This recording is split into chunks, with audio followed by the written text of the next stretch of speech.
नमस्कार, जय हिंद।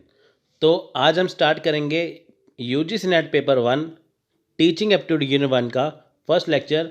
तो इसमें आपको मैं बिल्कुल बेसिक से स्टार्ट करूंगा कि टीचिंग एप्टीट्यूड है क्या, कि ताकि आप इसे और अच्छे से समझ पाएँ। सो देखिए, जब भी इंसान इस दुनिया पे, इस धरती पे जन्म लेता है, तो सबसे पहले जो टीचर होते हैं वो उसके होते हैं उसके पेरेंट्स, यानी कि उसके माता पिता। आप यहाँ पे एक फैमिली की पिक्चर, इनकी फ़ोटो देख सकते हैं। तो देखिए, जो भी बच्चा जब पैदा होता है, जब इंसान दुनिया में जन्म लेता है, तो माता पिता उसके पहले टीचर हैं, उसके शिक्षक हैं, जो उसे उठना बैठना बोलना चलना सब कुछ सिखाते हैं। यानी कि जो भी बच्चा सीखता है वो उसे पेरेंट्स ही सिखाते हैं। जब आप किसी बच्चे को देखते हैं तो उसका जो बिहेवियर होता है वो उसके परवरिश पे, उसके परिवार के ऊपर डिपेंड करता है कि वो कैसे है। ठीक है। तो यानी कि बच्चे के, यानी कि इंसान के जो पहला जो शिक्षक है, जो उसके पेरेंट्स होते हैं, ठीक है, जिससे वो सब कुछ सीखता है। उसके बाद देखिए, फिर जब बच्चे बड़े होते हैं तो वो स्कूल जाते हैं, स्कूल जाके वो सीखते हैं। उसके बाद फिर वो कॉलेज यूनिवर्सिटी तक जाते हैं। यानी कि पैदा होने से लेके स्कूल कॉलेज यूनिवर्सिटी तक वो सीखते रहते हैं। ठीक है। अब देखिए, बारी आती है यहाँ पे कि स्कूल कॉलेज यूनिवर्सिटी में से सिखाता कौन है।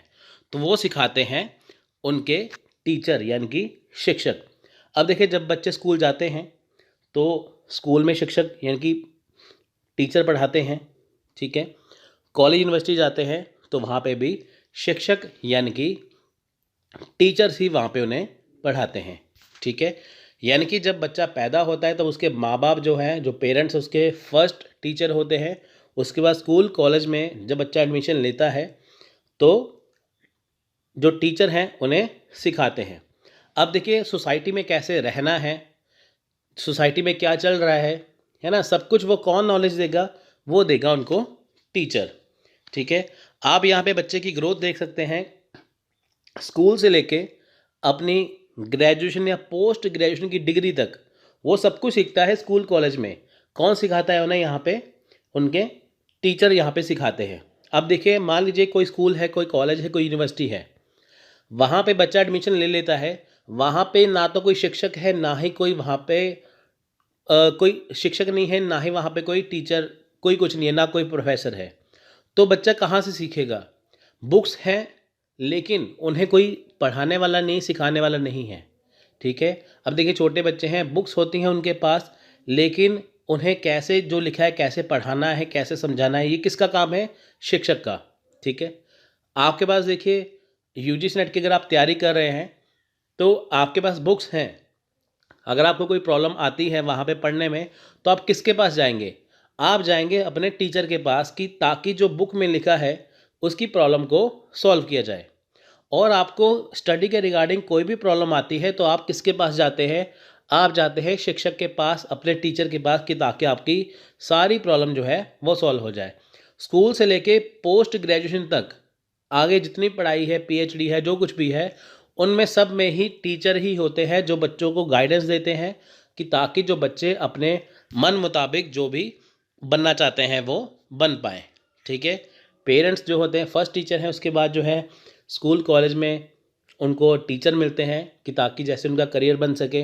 ठीक है। अब जब से देखिए होता है कि बच्चे कहते हैं हमें, जैसे पेरेंट्स कहते हैं कि बच्चों को डॉक्टर बनाना है, इंजीनियर बनाना है, कुछ भी बनाना है।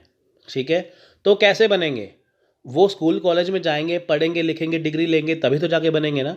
तो उनको पढ़ाने के लिए कौन है? उनको पढ़ाने के लिए टीचर हैं।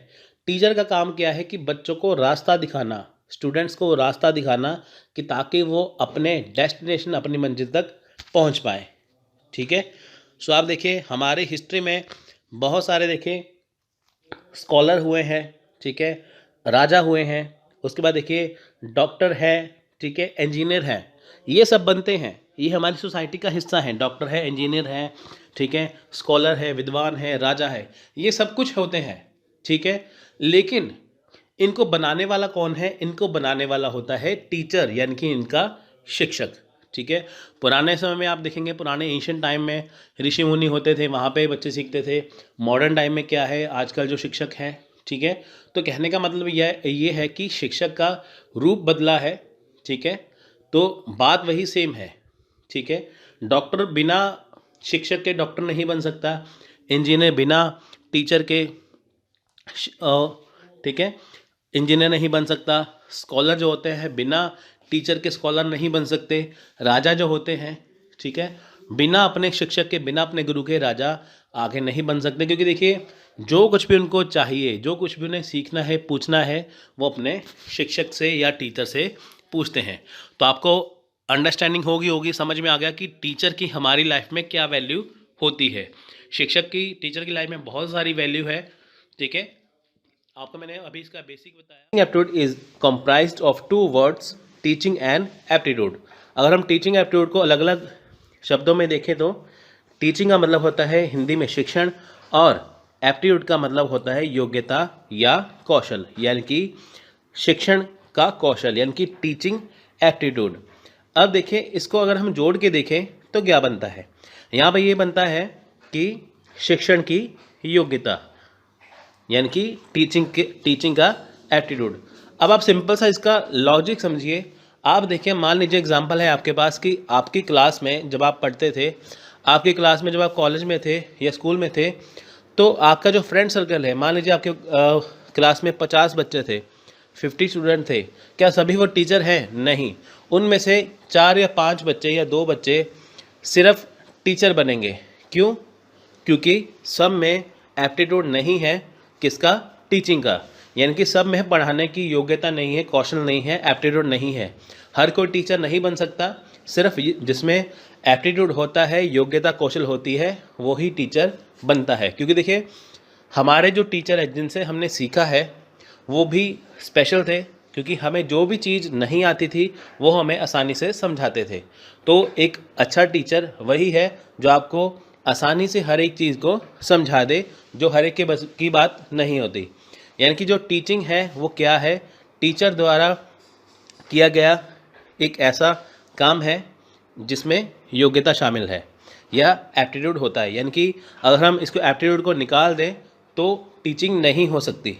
सो हम इसको आगे देखते हैं।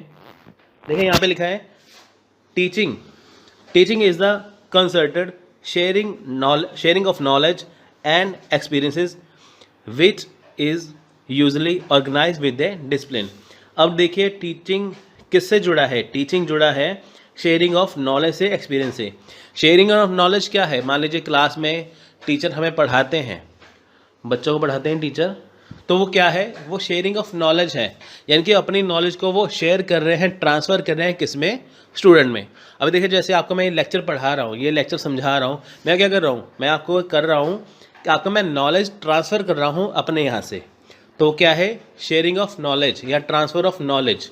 तो मैं आपसे अपनी नॉलेज को शेयर कर रहा हूँ कि एग्ज़ाम में क्वेश्चन कैसा आएगा, कैसे बनेगा, जिसे आप आसानी से समझ सकते हैं। तो टीचिंग क्या होता है?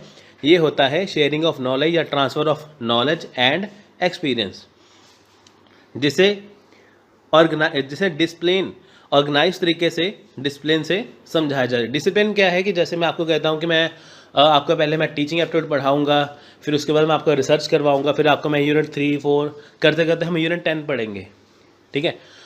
जैसे हम कोई लेसन पढ़ते हैं तो हम उसे स्टार्टिंग से पढ़ते हैं। ऐसा तो है नहीं आपको मैंने पहला पेज पढ़ाया, सीधे आपको मैं रिसर्च बीच में ले आऊँ, सीधे मैं 10th यूनिट ले आऊँ, फिर आपको हम पहले से स्टार्ट कर दूँ, ऐसा नहीं है। तो वो क्या है कि एक डिसिप्लिन तरीके से समझाया जाएगा कि ताकि आप उसे अच्छे से समझ पाएँ। दूसरा पॉइंट है effective interaction between the teacher and the student. Effective interaction होता क्या है? सबसे पहले ये जानिए। देखिए शब्द बहुत छोटे हैं, इनका मतलब बहुत बड़ा है। आप कोई भी बुक पढ़ते हैं तो आप उसे पढ़ लेते हैं, तो आपको वो समझना ज़रूरी है। आप सिंपल सा ये देखिए कि आपने चीज़ पढ़ी, आपको कितनी आई, वो ज़रूरी है। तो देखिए इंटरेक्शन क्या है? मान लीजिए टीचर क्लास में पढ़ा रहा है और बच्चे उसे पढ़ रहे हैं, तो जैसे टीचर उनको सवाल करते हैं तो बच्चे उनका आंसर दे देते हैं। तो वो क्या है? स्पेशल चीज़ हो गई ना। वो क्या है? एक इफ़ेक्टिव इंटरेक्शन हो गया। यानी कि टीचर ने जो समझाया बच्चों ने समझा।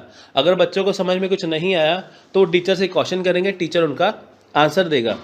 तो वो क्या है? वो इफ़ेक्टिव इंटरेक्शन है। अभी आपको जैसे मैं पढ़ा रहा हूँ, आप उसे अच्छे से दिमाग में समझ रहे हैं, आप उसे अच्छे से समझ रहे हैं, तो वो क्या है? वो एक इफ़ेक्टिव इंटरेक्शन है। यानी कि इफ़ेक्टिव इंटरेक्शन टीचर और स्टूडेंट के बीच में क्या है कि टीचर के द्वारा समझाई गई बात बच्चे अच्छे से समझ पाएँ और बच्चों द्वारा किए गए जो डाउट है टीचर उनको सॉल्व करवा दे, वो क्या है, इफेक्टिव इंटरेक्शन। इसके बाद हम अब आते हैं एप्टीट्यूड पे। एप्टीट्यूड क्या है? Aptitude is natural ability to do something. यानी कि एप्टीट्यूड क्या है कि एक नेचुरल एबिलिटी है कुछ करने के लिए।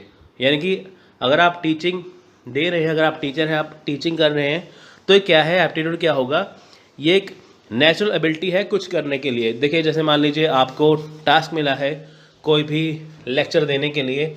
अब आप उस लेक्चर को बुक से तैयार तो कर लेंगे, लेकिन अपनी तरफ से बहुत सारी चीज़ें डालेंगे उसके अंदर अपने एप्टीट्यूड के द्वारा, अपनी योग्यता के द्वारा, कि ताकि आप उसे आसान बना सकें, आप उसे और बढ़िया बना सकें, कि ताकि बच्चों के दिमाग में अच्छे से समझ आ जाए।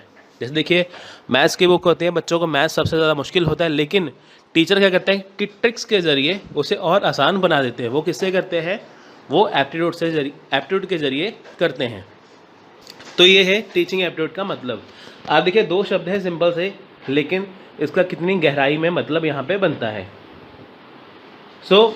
टीचिंग एप्टीट्यूड का आगे देखते हैं। देखिए, a teacher is a person who helps student to acquire knowledge, competence और वर्च्यू।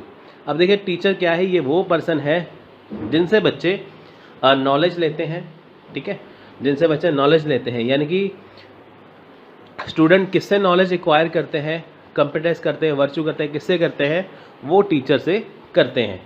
यानी कि जो बच्चे सीखते हैं वो किससे सीखते हैं? वो टीचर से ही सीखते हैं। टीचर ही सब कुछ बच्चों को सिखाते हैं। Teaching is a highly complex activity. Teaching क्या है? ये हाईली कॉम्प्लेक्स एक्टिविटी है, ये बहुत मुश्किल एक्टिविटी है, इसे कोई भी आसानी से नहीं कर सकता। आप देखिए कि आपकी क्लास में मान लीजिए जैसे आप बड़े हैं, आपकी क्लास में आपके जैसे 100 स्टूडेंट थे या 50 स्टूडेंट थे, क्या सबके सब टीचर हैं? नहीं। उनमें से कितने टीचर हैं? 2 या 3। तो वो क्यों टीचर हैं? क्योंकि ये सबके बस की बात नहीं है, क्योंकि ये कॉम्प्लेक्स एक्टिविटी है, हर एक कोई टीचर नहीं बन सकता। इसलिए ये कॉम्प्लेक्स एक्टिविटी है। आप देखिए क्लास में ये सीन है बच्चों को पढ़ाने के लिए, तो टीचर देखिए कितने आराम से उसे समझा रहे हैं। डॉक्टर सर्वपल्ली राधाकृष्णन, देखिए ये एक महान टीचर भी रह चुके हैं। ये हमारे देश के 2 बार, यानी कि 1952 से 62 के बीच में 2 बार वाइस प्रेसिडेंट ऑफ इंडिया रह चुके हैं, और उसके बाद 1962 से 67 तक हमारे देश के दूसरे राष्ट्रपति, इनकी सेकंड प्रेसिडेंट भी रह चुके हैं। तो देखिए इनके जन्मदिन पे ही टीचर्स डे मनाया जाता है। तो इनका एक बहुत फेमस कोट है, वो क्या कोट है? देखिए, the true teachers are those who help us think for our self. यानी कि सच्चे टीचर वो हैं जो हमारी मदद करते हैं हमें सोचने के लिए, थिंकिंग के लिए। अब आप देखिए कि इसका मतलब बहुत गहरा है। यानी कि देखिए इसका मतलब सिंपल शब्दों में समझते हैं, यानी कि वो सच्चे टीचर हैं, वो ट्रू टीचर हैं जो हमें हेल्प करते हैं हमारे खुद के लिए सोचने के लिए। अब देखिए खुद के लिए क्या सोचना है? जैसे मान लीजिए आपने मान लीजिए 12th पास किया, बहुत सारे बच्चों को कन्फ्यूज़न होता है कि हम करें क्या, तो कौन सा फील्ड चुनें।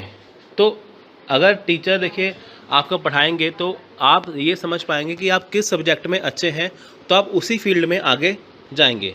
यानी कि कोई भी चीज़ है अगर आपको टीचर ने पढ़ाई है, वो आपके सामने आ जाए, तो आप उसे अच्छे से समझे होंगे, तो आप उसका यूज़ कर पाएंगे, आप उसे आसानी से समझ पाएंगे। इसलिए ये इतना कोट फेमस है, तो आप इसे अच्छे से ध्यान से समझिए। हालांकि teaching aptitude refers to the basic qualities required to become a successful teacher. आप देखिए कि जो टीचिंग एप्टीट्यूड है वो है क्या? ये रेफ़र करता है बेसिक क्वालिटी एक सक्सेसफुल टीचर बनने के लिए। यानी कि अगर आपको एक सक्सेसफुल टीचर बनना है, एक सफल शिक्षक बनना है, तो टीचिंग एप्टीट्यूड उसमें बेसिक क्वालिटी बताता है। यानी कि एक टीचर अगर आपको एक सक्सेसफुल टीचर बनना है तो आप में क्या बेसिक क्वालिटी होनी चाहिए, या एक जो सक्सेसफुल टीचर होता है उसमें बेसिक क्वालिटी कौन सी होती है, वो टीचिंग एप्टीट्यूड रेफ़र करता है।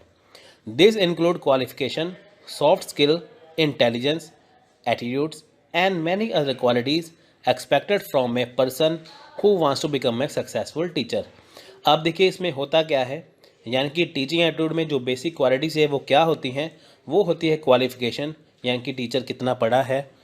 उसके बाद उनमें सॉफ्ट स्किल इंटेलिजेंस, यानी कि जो उनका इंटेलिजेंस है वो, और उनका एटीट्यूड या उनका व्यवहार जो बच्चों के साथ होता है।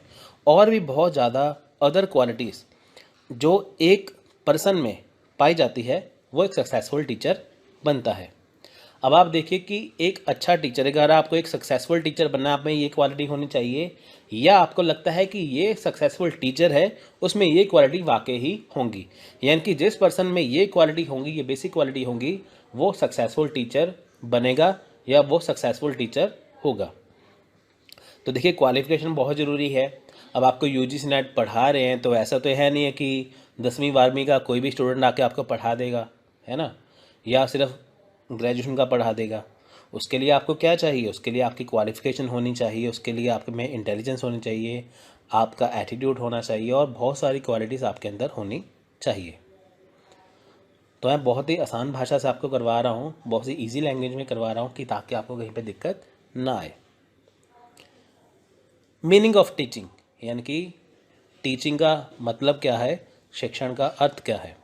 In the field of education teaching is the considered sharing of knowledge and experience. अब देखिए एजुकेशन के फील्ड में टीचिंग क्या है, ये है sharing of knowledge and experience. Sharing of knowledge क्या है। अब आप देखिए कि एक टीचर क्लास में पढ़ाते हैं, वो बच्चों में क्या करते हैं, वो नॉलेज को शेयर करते हैं ना, यानी कि जिस टॉपिक के लिए, अब जैसे मैं आपको अपनी एग्जांपल देता हूँ, आपको मैं पढ़ा रहा हूँ टीचिंग एप्टीट्यूड। अब जो मेरे माइंड में या मेरे अंदर नॉलेज है टीचिंग एप्टीट्यूड के रिगार्डिंग, वो आपसे मैं शेयर कर रहा हूँ, यानी कि मैं अपनी नॉलेज को आप में ट्रांसफ़र कर रहा हूँ, यानी कि मैं अपनी नॉलेज को क्या कर रहा हूँ, आप में ट्रांसफ़र कर रहा हूँ इस वीडियो के ज़रिए। ऐसा ही एक क्लास के अंदर जब टीचर पढ़ाते समय जो उसके माइंड में जो नॉलेज होती है इस टॉपिक के रिगार्डिंग, वो बच्चों के साथ, स्टूडेंट के साथ या एस्पायरेंट के साथ शेयर करते हैं, तो वो होता है शेयरिंग ऑफ नॉलेज। ये किस में आता है, ये आता है एजुकेशन की फील्ड में। ये किसके साथ आता है, किसके द्वारा आता है, किसके ज़रिए आता है, वो आता है टीचिंग के ज़रिए। यानी कि क्लास में एक टीचर टीचिंग के ज़रिए एजुकेशन की फील्ड में अपनी नॉलेज को और अपने एक्सपीरियंस को शेयर करता है, तो वो टीचिंग का मतलब कहलाता है। आई होप आपको ये अंडरस्टैंड हो गया होगा। Effective interaction between the teacher and the student. अब देखिए इफेक्टिव इंटरेक्शन होगा टीचर एंड स्टूडेंट के बीच में। इफेक्टिव इंटरेक्शन का मतलब यहाँ पे क्या है।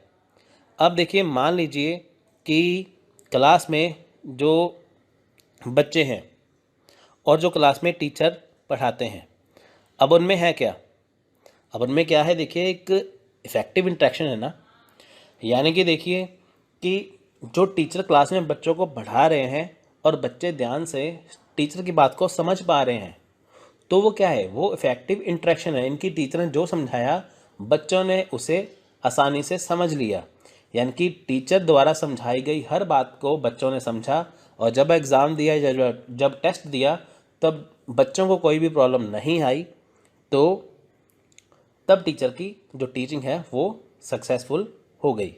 तो क्या है इफेक्टिव इंटरेक्शन।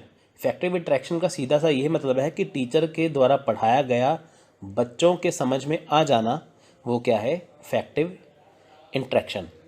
अब देखिए मान लीजिए टीचर के पढ़ाते समय बच्चों के मन में कुछ क्वेश्चन हो, कुछ डाउट हो, तो टीचर बच्चों के सारे क्वेश्चन के आंसर दे देता है, तो वो क्या है, वो इफेक्टिव इंटरेक्शन ही है।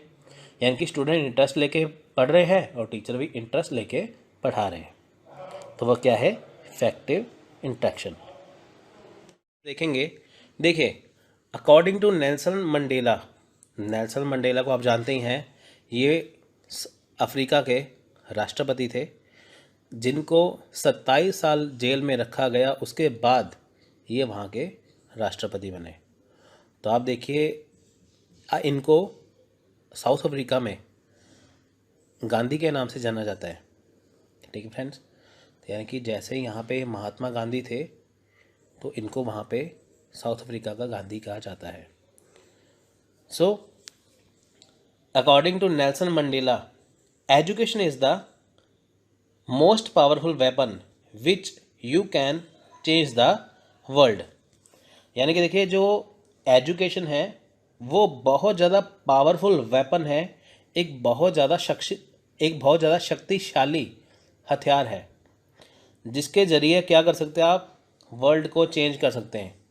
आप देखिए आजकल जो ज़माना है व्हाट्सएप का, फेसबुक का, यानी कि सोशल मीडिया का आजकल ज़माना है, लेकिन पहले ऐसा ज़माना नहीं था। पहले क्या था कि जो जैसे कार्ल मार्क्स राइटर है, मैकियावली है, ऐसे बहुत सारे राइटर हैं। जैसे आप देखिए कि सोक्रेटिस थे सबसे पहले, उसके बाद देखिए फिर सोक्रेटिस का प्लेटो आए, एरिस्टोटल आए। तो इनमें क्या था, इनमें कलम की ताकत थी। यानी कि आप सिंपल सा ये रखिए कि जो इनके थॉट थे जब इन्होंने लोगों तक पहुंचाए तो वहाँ पे क्या होगा, एक रिवोल्ट आ गया, एक रेवोल्यूशन आ गया। तो यही कारण है, यही रीज़न है कि जो एजुकेशन है वो मोस्ट पावरफुल वेपन है जिसके ज़रिए आप वर्ल्ड को चेंज कर सकते हैं। ठीक है फ्रेंड्स, यानी कि देखिए बिना एजुकेशन के हर एक बंदा जानवर के समान है।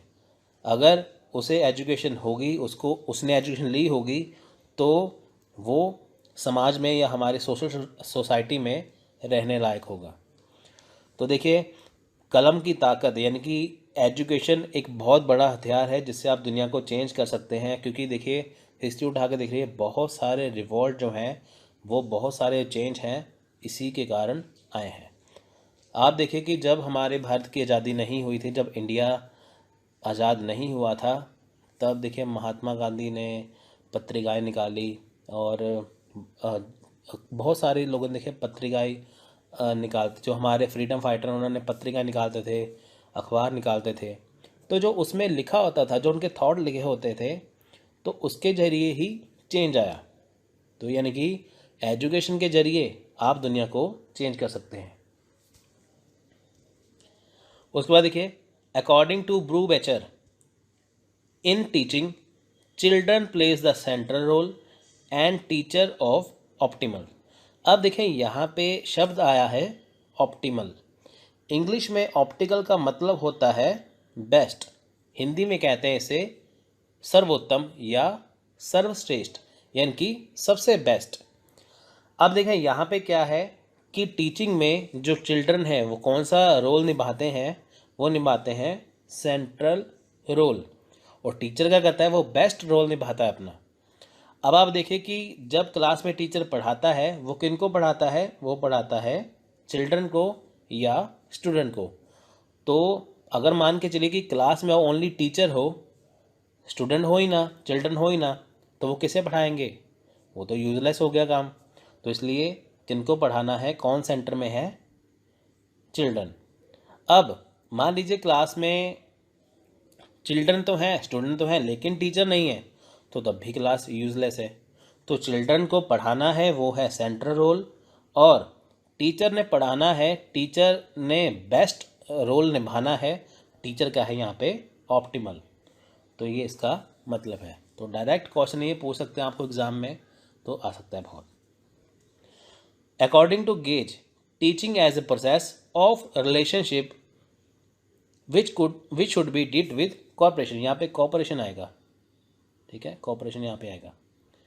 तो देखिए टीचर जो यहाँ पे जो टीचिंग है वो क्या है, वो एक प्रोसेस है रिलेशनशिप का, ठीक है, कॉपरेशन का। देखिए यहाँ पे क्या है कि क्लास में टीचर भी है, क्लास में स्टूडेंट भी है, तो उनके बीच में क्या है, उनके बीच में क्या है, एक रिलेशनशिप है। टीचिंग क्या है, एक रिलेशनशिप है दोनों के बीच में। टीचर के द्वारा पढ़ाया गया, जो भी पढ़ाया गया टीचर के द्वारा, बच्चों ने अगर उसे अच्छे से समझ लिया या बच्चों के मन में जो डाउट था वो टीचर ने समझा दिया, तो वो हो गया एक अच्छा रिलेशनशिप, वो क्या है, कॉपरेशन। अब देखिए अब यहाँ पे बारी आती है difference between teaching and coaching. अब देखें यहाँ पे क्या है कि टीचिंग और कोचिंग में फ़र्क क्या है। अब देखिए पहले बात करते हैं हम टीचिंग की। It provides formal education for students in educational institutes like school, university, college etcetera. यानी कि टीचिंग वो चीज़ है जो फॉर्मल एजुकेशन के अंदर आती है। फॉर्मल एजुकेशन कहाँ पे दी जाती है स्टूडेंट को, जैसे स्कूल, यूनिवर्सिटी या कॉलेज। यानी कि फॉर्मल एजुकेशन क्या है, जो स्कूल, कॉलेज, यूनिवर्सिटी में दी जाती है वो है फॉर्मल एजुकेशन, और टीचिंग वहीं पे काम आती है। यानी कि टीचिंग कहाँ पे होती है, स्कूल, यूनिवर्सिटी, कॉलेज, ठीक है। और कोचिंग क्या है, कोचिंग क्या है, it is used in particular subject और स्किल। अब आप मेरी वीडियो देख रहे हो, वो क्या है, वो क्या है, पर्टिकुलर सब्जेक्ट के ऊपर या स्किल। यानी कि कोचिंग का मतलब होता है कि आपको खास चीज़ को सीखना। अब देखिए सभी ने पोस्ट ग्रेजुएशन किया है, यूनिवर्सिटी से, कॉलेज से किया है, सभी ने पोस्ट ग्रेजुएशन।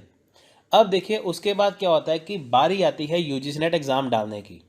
अब कोई भी कॉलेज ऐसा नहीं है वहाँ पे यूजीसी नेट करवाया जाता है, क्योंकि देखिए वो तो फॉर्मल एजुकेशन देते हैं। लेकिन जब हमें किसी कॉम्पिटिटिव एग्ज़ाम की तैयारी करनी होती है तब हमें कोचिंग काम में आती है।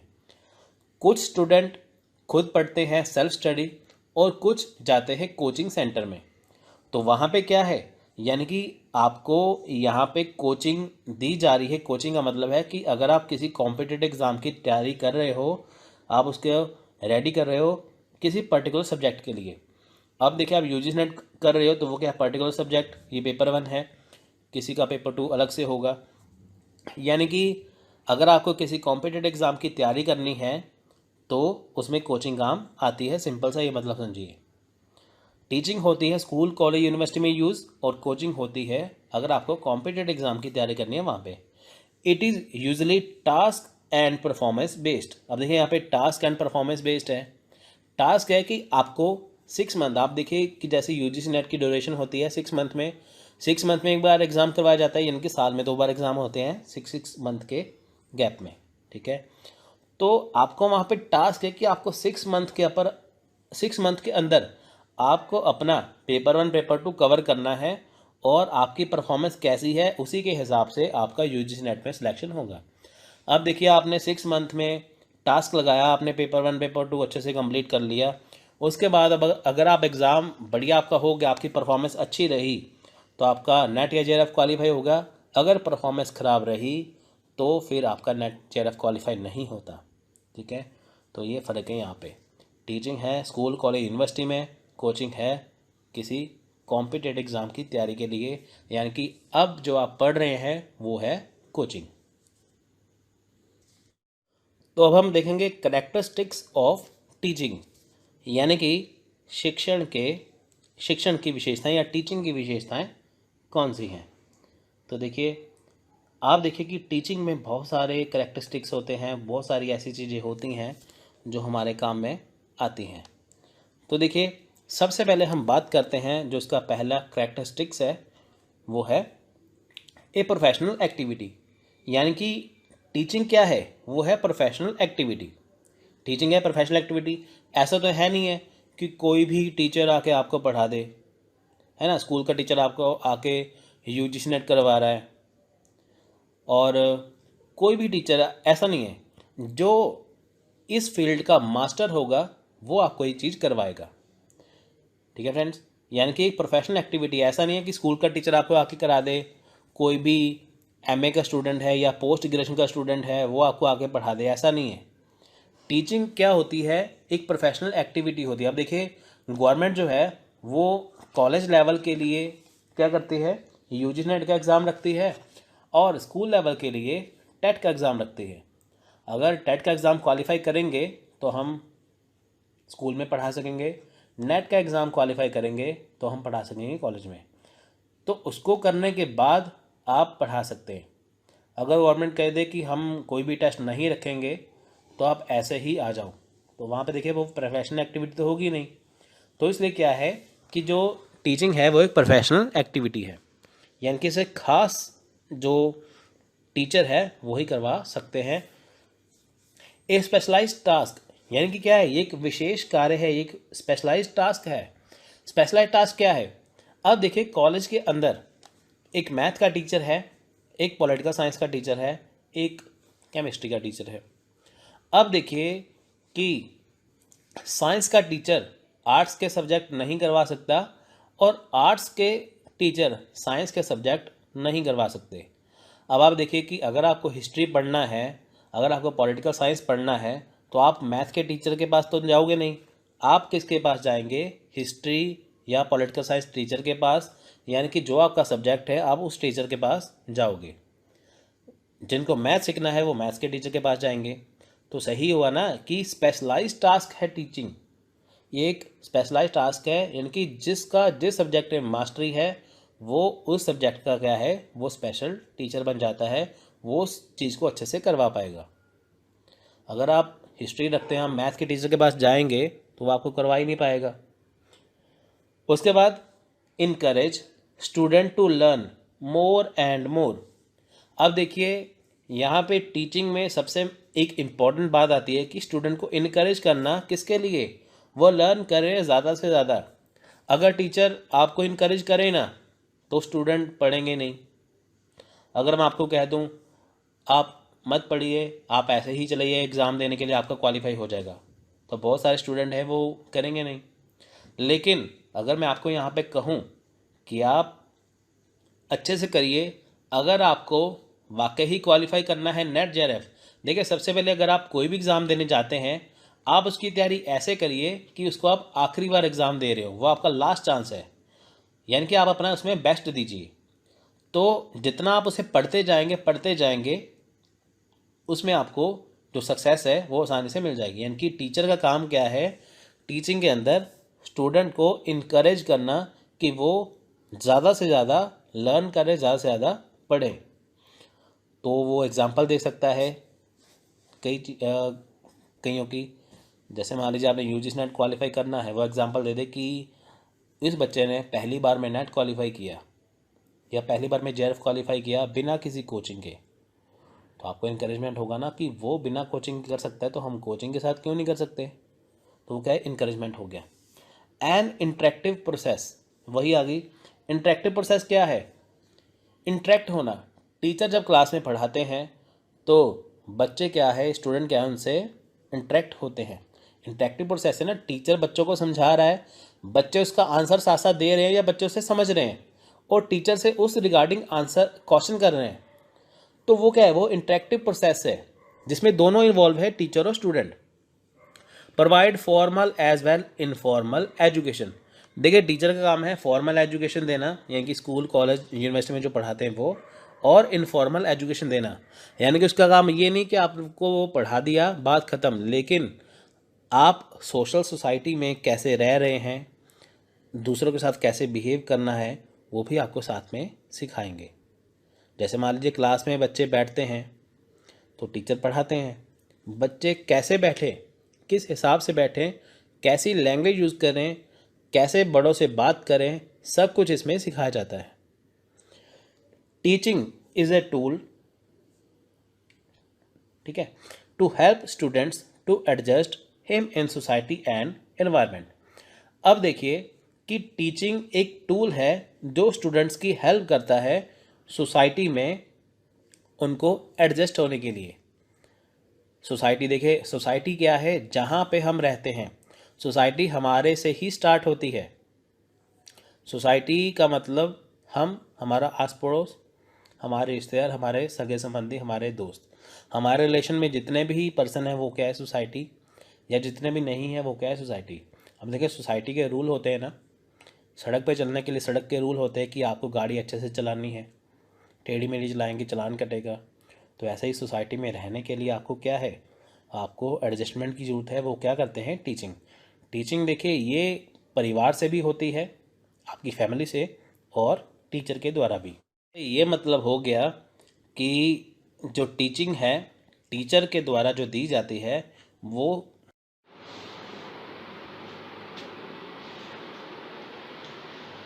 नेक्स्ट है other important objectives of teaching, यानी कि अदर इम्पोर्टेंट ऑब्जेक्टिव क्या है टीचिंग के। देखिए सबसे पहला है डेवलपमेंट ऑफ नॉलेज। देखिए टीचिंग से क्या है कि नॉलेज की डेवलपमेंट होती है। यहाँ पे देखिए सिंपल सा ये लिखा है डेवलपमेंट ऑफ नॉलेज में, show information on maps, chart and diagrams. यानी कि डेवलपमेंट ऑफ नॉलेज कैसे होगी, जो भी आपको इन्फॉर्मेशन देनी है टीचर के द्वारा, जो भी वो पढ़ाते हैं, वो इम्पोर्टेंट चीज़ों को मैप्स में, चार्ट में या डायग्राम के ज़रिए आपको समझाते हैं कि ताकि आप उसे और क्लियरली और आसानी से समझ पाएँ। दूसरा point, recollection fact, events and terms etcetera. अब देखिए रिकलेक्शन फैक्ट क्या है, इवेंट्स। आप देखिए कि मान लीजिए कुछ भी चीज़ है, तो अगर मान लीजिए आप हिस्ट्री पढ़ते हैं, आपको वो चीज़ याद करनी है, उसका टर्म्स आपको पढ़ाया जाता है, वो चीज़ जो है वो कौन से समय में हुई थी, कौन सा टाइम था, कौन सा सन था, कौन सा ईयर था, ये सारी चीज़ें इसमें होती हैं।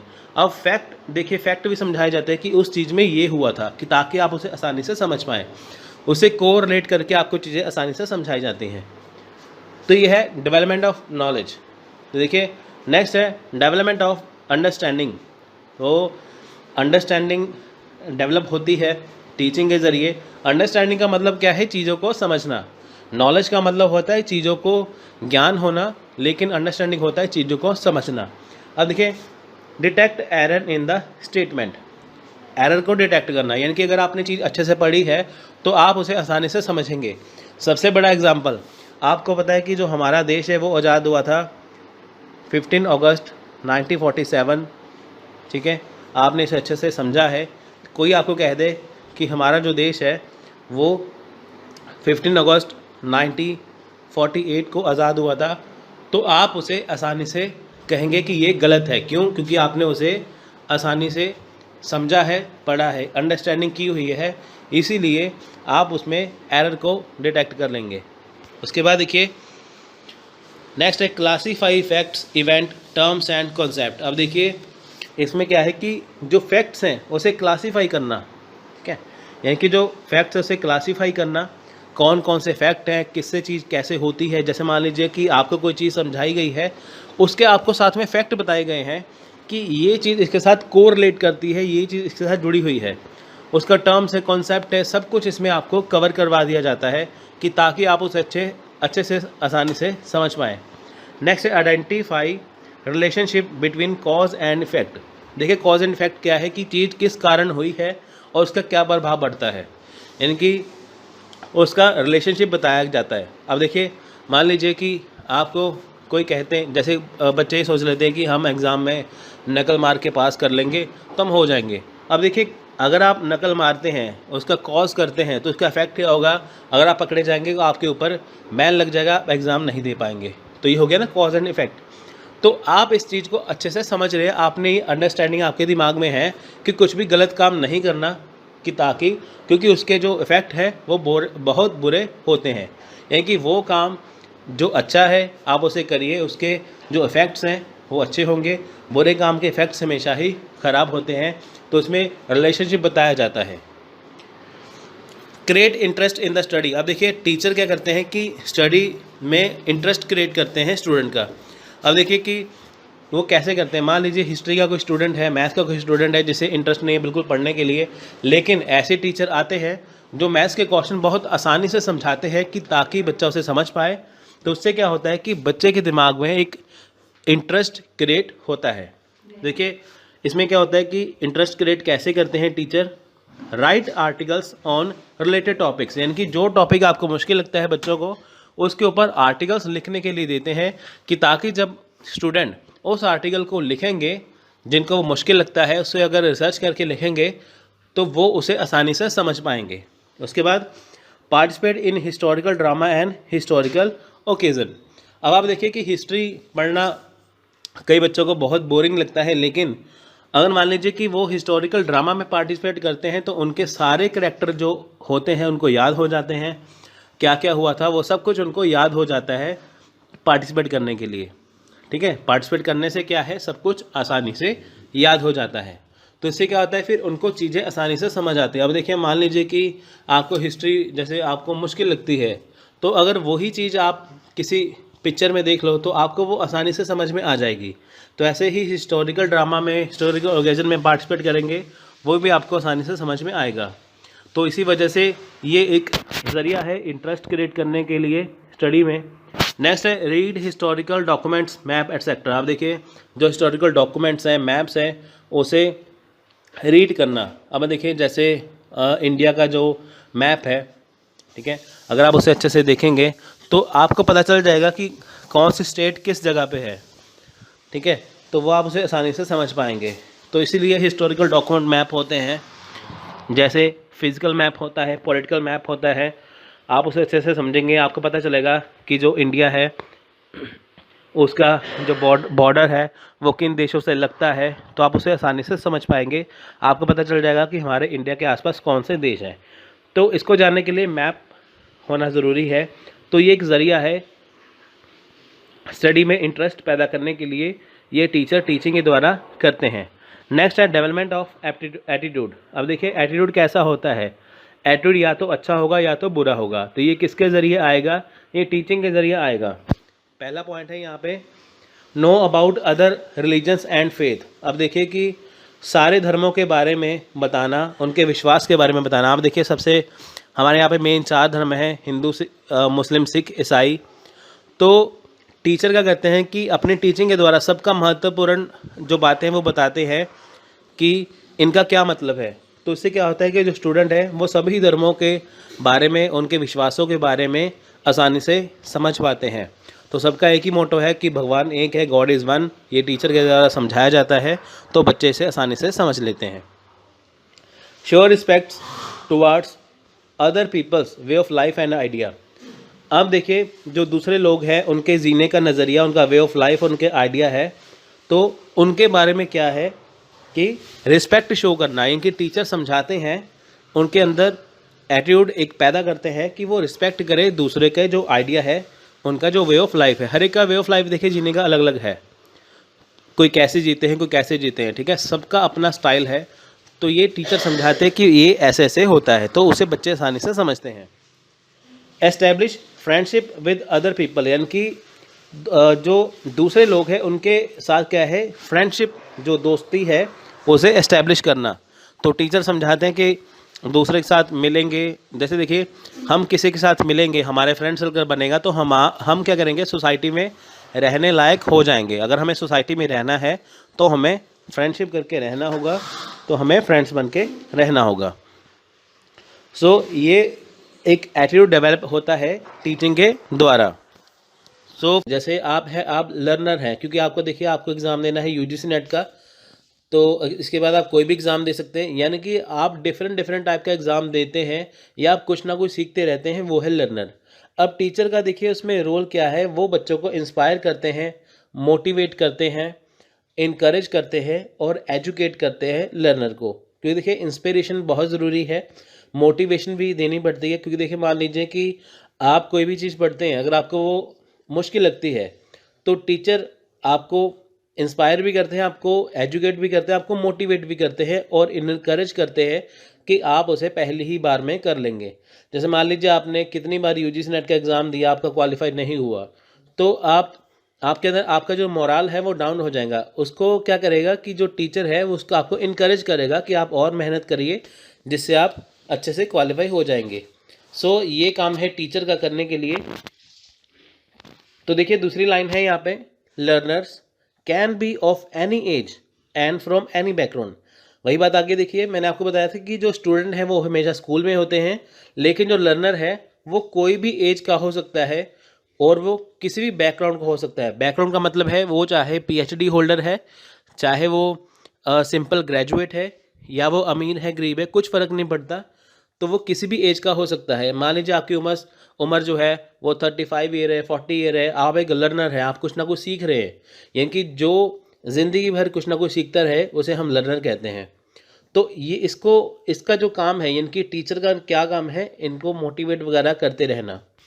उसके बाद देखिए teachers plays an essential role in education, most specially in the lives of the student they teach in the classroom. यानी कि देखिए टीचर यहाँ पे क्या करते हैं, टीचर यहाँ पे एसेंशियल रोल निभाते हैं। एसेंशियल मतलब होता है इंपॉर्टेंट रोल, जैसे हिंदी में अहम भूमिका होती है या आवश्यक भूमिका कहते हैं। यानी कि टीचर यहाँ पे एक इम्पॉर्टेंट या एसेंशियल रोल निभाते हैं, किसमें, एजुकेशन में अच्छा रोल निभाते हैं वो। क्योंकि देखिए आमतौर पर क्या है कि जो टीचर है, यानी कि जो टीचर वो क्लास में जैसे वो पढ़ा रहे हैं, तो वो उनका जो पढ़ाने का तरीका है वो उससे काफ़ी अलग होता है। यानी कि जैसी टीचिंग है उनकी वो करते ही हैं, लेकिन जो स्टूडेंट की जो लाइफ है, जो उनका नज़रिया है जीने का या कुछ भी है, तो उसमें वो खासे तौर पर बहुत ज़्यादा उसको इंस्पायर करते हैं। जैसे मान लीजिए कि टीचर क्लास में बच्चों को पढ़ा रहे हैं, ठीक है, तो बच्चे उससे क्या करते हैं, बहुत ज़्यादा प्रभावित हो जाते हैं, ठीक है, बहुत ज़्यादा उनसे वो इफ़ेक्टिव होते हैं कि वो कैसे पढ़ा रहे हैं। इनकी टीचर के पढ़ाने का जो तरीका है वो ऐसा होता है कि स्टूडेंट उसे अच्छे से पढ़ते हैं। जैसे मान लीजिए कि कोई भी किताब है, उसमें कोई लेसन है, तो टीचर के ऊपर डिपेंड है कि उसे वो कितनी अच्छे से करवा सकता है। जैसे हिस्ट्री की क्लास है तो टीचर उसे कहानी बता के समझा देंगे, तो बच्चों को आसानी से वो समझ में आ जाएगी। यानी कि जो रोल ऑफ टीचर है वो बहुत ही क्या करते हैं कि अहम भूमिका निभाते हैं, ठीक है, इंपॉर्टेंट रोल निभाते हैं। What defines a teacher is his her ability to teach students and positive influence on them। अब देखिए, जो भी टीचर बच्चों को पढ़ाते हैं, चाहे वो लड़का है लड़की, कुछ भी जिसको भी पढ़ाते हैं क्लास में, जो स्टूडेंट को पढ़ाते हैं, तो उनका पॉजिटिव इन्फ्लुएंस यानी कि उनका जो पॉजिटिव प्रभाव पड़ता है। यानी कि देखिए, मान लीजिए टीचर जो भी पढ़ाया, तो बच्चों के ऊपर क्या होगा, स्टूडेंट के ऊपर क्या होगा, या लर्नर के ऊपर उनका जो पॉजिटिव इन्फ्लुएंस पड़ेगा। पॉजिटिव मतलब उनको ये होगा कि हमारे टीचर ने जो भी पढ़ाया है वही सही है। जैसे मान लीजिए किताब में कई बार क्या होता है कि जो चीज़ें समझ नहीं आती वो टीचर आसानी से समझाते हैं। हालांकि देखिए, जब बच्चे वही किताब को पढ़ते हैं तो वो टीचर की बातों को ज़्यादा ध्यान में रखते हैं, ना कि किताब की बातों को, क्योंकि पता है कि ये चीज़ ऐसे ही होगी, तो इसलिए वो टीचर से काफ़ी प्रभावित होते हैं। टीचर का इन्फ्लुएंस जो है वो पॉजिटिव पड़ता है। तो उसके बाद देखिए, यहाँ पे आप इसे साथ साथ नोट करते जाइए, नोट्स बनाते जाइए, आपकी यहाँ पे तैयारी अच्छी हो जाएगी। जो स्टूडेंट पेड ग्रुप में ऑलरेडी हैं उनको लिखने की ज़रूरत नहीं है, तो वो उनको ये PDF नोट्स मिल जाएगा। अगर आप भी व्हाट्सएप ग्रुप ज्वाइन करना चाहते हैं पेड के लिए, अगर मान लीजिए आपके पास लिखने का टाइम नहीं है, तो आप नोट्स लेना चाहते हैं, तो आप हमें इस नंबर पे कांटेक्ट कर सकते हैं या व्हाट्सएप कर सकते हैं। ये है 9885523440। आपको यहाँ पे अपना नाम लिख के, पेपर 1 लिख के सेंड करना है। आपको यहाँ पे पूरा डिटेल शेयर कर दूंगा। सो देखिए, यहाँ पे क्या है कि generally the role of a teacher in education goes beyond teaching. अब देखिए, यहाँ पे क्या है कि जो रोल ऑफ टीचर है वो एजुकेशन में वो काफ़ी परे है टीचिंग से। यानी कि टीचर का ये मतलब नहीं है कि जो किताब में पढ़ाया, जो लिखा है वही पढ़ाना है। वो क्या करते हैं कि अपनी टीचिंग से काफ़ी कुछ नया जोड़ के बच्चों को आसानी से पढ़ाते हैं। In today's world, teaching has different faces and a teacher has to carry out the part of being external parent, counselor, mentor, role model and so on। यानी कि देखिए, आज का जो वर्ल्ड है, टुडेस जो वर्ल्ड है, जो आज की दुनिया है, वहाँ पे क्या है कि टीचिंग के अलग अलग फेसेस हैं, टीचर के अलग अलग फेसेस हैं। मतलब कि यहाँ पे क्या है कि देखिए, जो टीचर है वो एक्सटर्नल पेरेंट है। एक्सटर्नल पेरेंट का मतलब क्या है कि जैसे देखिए, आपके पेरेंट्स हैं वो घर में रहते हैं, लेकिन जब आप स्कूल में जाते हैं तो टीचर आपके पेरेंट्स के समान ही होते हैं, इसलिए उन्हें एक्सटर्नल पेरेंट कहा जाता है। वो आपके काउंसलर भी हैं, वो आपके मेंटोर भी हैं, वो आपके रोल मॉडल भी हैं। तो यानी कि जो भी आपको दिक्कत आती है पढ़ने में, कुछ भी, अगर आपको कुछ बनना है, कोई आपको उनसे सलाह करनी है, कुछ भी करना है आपको, तो आप किसके पास जाएंगे? आप टीचर के पास जाएंगे।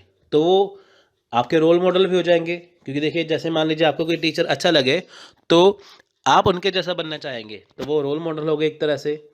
आप उनके कहे पे चलेंगे, आप मेंटर हो गए। तो ये सारी चीज़ें जो है वो टीचर आज के युग में या टुडेज वर्ल्ड में निभाते हैं, क्योंकि इसके देखिए टीचिंग के बहुत सारे फेसेस हैं। अगर मान लीजिए टीचर क्लास में पढ़ाते हैं तो उनका ये नहीं कि क्लास में उन्होंने पढ़ा दिया बस बात हो गई। अगर आप उनसे कुछ पूछेंगे तो वो आपको सही से गाइड भी कर देंगे। उसके बाद देखिए, roles of the teacher should be part of the culture of good teaching practice. अब देखिए, जो टीचर है, जो टीचर हैं, जिनका रोल है वो गुड टीचिंग प्रैक्टिस का एक कल्चर है। अब देखिए, जैसे कल्चर का मतलब यहाँ पे क्या है, आप सिंपल से यहाँ पे देखिए एक मतलब समझिए कि यानी कि जो शिक्षक, जो टीचर क्लास में पढ़ाते हैं वो इतना अच्छे से कैसे पढ़ा पाते हैं, क्योंकि देखिए वो उनका एक कल्चर है, उनको पता है कि हमें कैसे पढ़ाना है। यानी कि टीचर ने बच्चों को जैसे पढ़ाया है वो इस हिसाब से बच्चों को पढ़ाते हैं कि ऑटोमेटिकली वो अच्छे से करवा देते हैं। क्योंकि देखिए, ये हमारे कल्चर का हिस्सा ही है, क्योंकि टीचर जब आपको कोई चीज़ पढ़ाते हैं तो उनके भी दिमाग में ये बात घूमती है कि जो वो बच्चा पढ़ा रहे हैं क्या वो उसे स्टूडेंट समझ पा रहे हैं कि नहीं। तो इसीलिए ये उनका एक कल्चर बन जाता है गुड टीचिंग का। Great teacher of past have inspired individuals and even whole societies to new and better form of life to great invention and notable discovery। अब देखिए जो पास्ट के जो टीचर हैं, जैसे पास्ट के जो महान टीचर्स, जो ग्रेट टीचर्स हैं, वो जो रह चुके हैं, ठीक है। अब देखिए उन्होंने, उनके द्वारा क्या है, देखिए जैसे ग्रेट डिस्कवरीज है और जो यहाँ पे इन्वेंशंस हुए हैं, ठीक है, उसके लिए क्या है कि जो इन्वेंशन जिन्होंने की है उसके लिए क्या है, ये बेहतर प्रेरणा साबित हुए। यानी कि देखिए जैसे मान लीजिए कि पुराने समय में ग्रेट टीचर थे, ठीक है, वहाँ पे क्या है कि उनसे पूरी सोसाइटी जो है वो एक कुछ ना कुछ सीखती है। जैसे मान लीजिए कि आप देखते हैं कि कोई टीचर अच्छा है, उनका way of talking, way of life अच्छी है, तो आप उनके जैसे बनना चाहते हैं, तो वो सोसाइटी के ऊपर क्या है, एक अच्छा प्रभाव डालती हैं।